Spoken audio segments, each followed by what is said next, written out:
por exemplo. Aí esse cara para substituir o Cano, para mim, é o Diego Souza. E aí eu gostaria muito de ver o Diego Souza no Vasco, e não é vascarense, não é... o pessoal brinca, né? Sempre que alguém fala de um jogador antigo do Vasco, caso do Dedé, que perguntaram agora, que é pelo que o cara fez em 2011. Não é. O Diego Souza joga bola ainda. O Diego Souza é um dos maiores artilheiros da história do Campeonato Brasileiro, e não é só de passado. Né? O Diego Souza fez... Vou até ver aqui com calma. Ele foi, nessa temporada, o quarto maior artilheiro. Eu escrevi uma matéria sobre ele outro dia. Dessa temporada, ficou atrás do Hulk, do Gabigol e do Gilberto, do Bahia. O Diego Souza foi o quarto maior artilheiro da elite do futebol brasileiro, ou seja, levando em consideração só jogadores da Série A, jogando Libertadores, jogando num time que foi mal no Brasileiro, caso do Grêmio, ou seja, não tem aquele... mas o time dele era muito bom. O time do Grêmio era, inclusive, para ter jogado bem mais, e mesmo assim ele meteu 24 gols. Temporada passada ele fez 28. São 52 gols nos últimos 2 anos. Né? Não teve uma passagem tão boa pelo Botafogo, mas as 2 últimas temporadas do Diego Souza no Grêmio foram boas. E aí, saindo dos números aqui, o Diego Souza é um centroavante, assim como o Yuri é um volante que o Vasco não teve na temporada, o Diego Souza é um centroavante que o Vasco também não teve na temporada. Falei muito sobre isso aqui, a galera que acompanha o canal sabe disso, né? O quanto que eu repeti essa questão do jogador bom no jogo aéreo. E eu falava, inclusive, por conta do Daniel Amorim, muitas vezes entrar e ser mais efetivo do que o Cano. Na Série B, o Vasco enfrentou e vai enfrentar na próxima temporada vários times muito fechados que você não vai conseguir furar só fazendo triangulação pelo lado, e que já é muito difícil, né? Essas movimentações não eram bem ensaiadas no Vasco. Então, muitas vezes, você vai ver o Vasco tendo que levantar a bola para a área. E aí você tem o Daniel Amorim, que não é que só faz isso, mas tem como principal característica fazer isso, mas que com a bola nos pés já não tem tanta qualidade, como é o caso do Cano.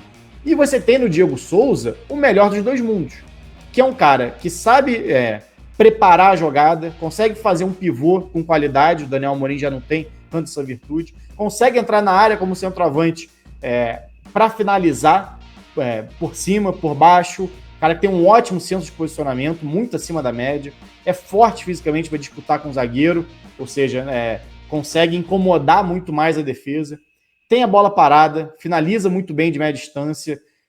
Cara, eu acho que o Diego Souza seria a contratação do Vasco para 2022. Garone, vou te cobrar depois se não der certo. Cara, ninguém tem bola de cristal. Né? Sempre falo isso aqui. Se o Felipe Coutinho não deu certo no Barcelona, o Hazard não deu no Real Madrid, para você ver, jogando o nível lá em cima, não é na Série B que você vai ter certezas. Mas você tem indicadores de que pode dar certo. Né? E as últimas 2 temporadas do Diego Souza, e até pela característica dele e da Série B, eu acho que casa muito bem.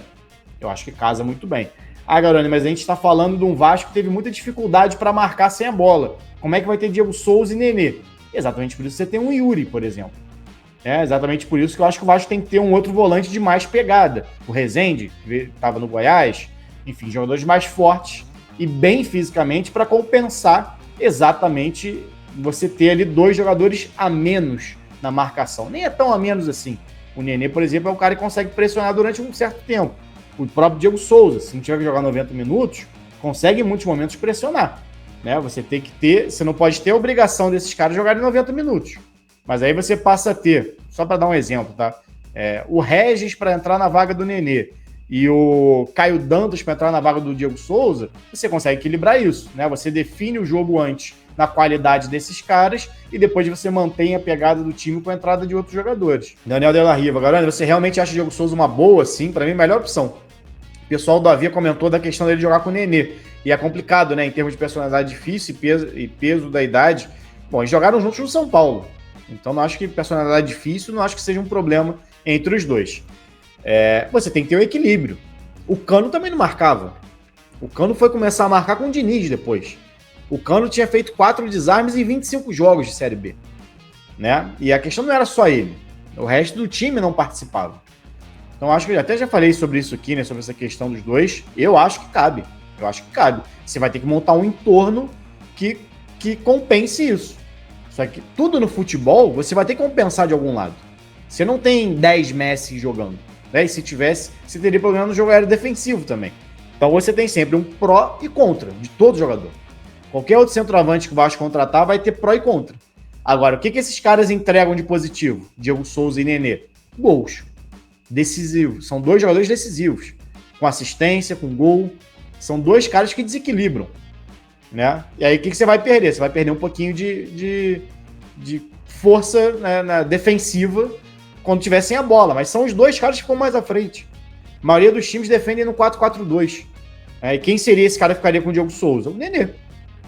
Então, se você tem volantes que marcam bem, e aí chegou o Yuri, pontas que marcam bem, tem que ver quem vai vir, e uma defesa bem postada, já chegou o Edmar, que é um lateral mais defensivo. Você consegue equilibrar isso. E como eu disse aqui, você precisa ter opções para o segundo tempo, para depois também, se fez 1-0, fez 2-0, tira os dois e bota os caras para fazer a barra na frente.